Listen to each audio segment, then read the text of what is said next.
কোনো অ্যাডভান্টেজ নিয়ে আমরা করতে চাচ্ছি না, এবং যেহেতু পিচে আমরাই খেলবো, আমাদের সবাই দেখবে, পিচটা ভালো থাকুক, সেটাই আমরা চাই। এখন দলের বন্ডিংটা কোন পর্যায়ে আছে? এক্সিলেন্ট, কারণ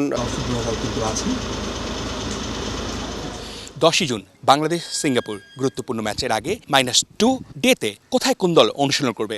স্বাগতিক বাংলাদেশ এবং সিঙ্গাপুর। সিঙ্গাপুর কিন্তু অনুরোধ করেছিল তারা অনুশীলন করতে চায় জাতীয় স্টেডিয়ামে, মানে ম্যাচ ভেন্যুতে। বাংলাদেশ কিন্তু চাইলেই সেখানে করতে পারত, নাকি কোনো গাইডলাইন আছে, কোনো নিয়ম আছে? ম্যাচ কমিশনার যখন তার আন্ডারে সব কিছু নেয়, সেক্ষেত্রে কিন্তু আপনি উনি যেটা ভালো মনে করবে, উনি কিন্তু বলেছে যে এই মাঠ এখন প্র্যাকটিসের জন্য নাই। আমরা কম্পিটিশনে নেমেছি, যেটা ফেয়ার সেটা করেই আমরা আসলে করব, যে আমরা কোনো অ্যাডভান্টেজ নিয়ে আমরা করতে চাচ্ছি না, এবং যেহেতু পিচে আমরাই খেলবো, আমাদের সবাই দেখবে, পিচটা ভালো থাকুক, সেটাই আমরা চাই।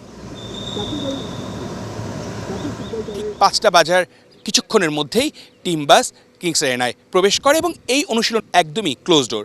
কোচ কাবরেরার ইচ্ছাই কিন্তু ক্লোজ ডোর অনুশীলন করছে।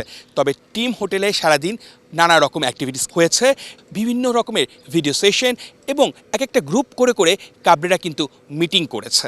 সকালে ব্রেকফাস্টের পর থেকে হলো কিছু প্লেয়ারদের রিকভারির যে জিনিসগুলো আমাদের হয়, সেই রিকভারি সেশনের পরপরই গ্রুপ ওয়াইজ কিছু কাজ থাকে, অ্যাক্টিভিটিস থাকে।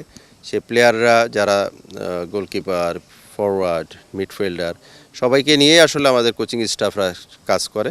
সবার আগে এসেছেন ফাহমিদুল, তারপর এসেছেন হামজা চৌধুরী, এবং সবশেষ সমিত সোম।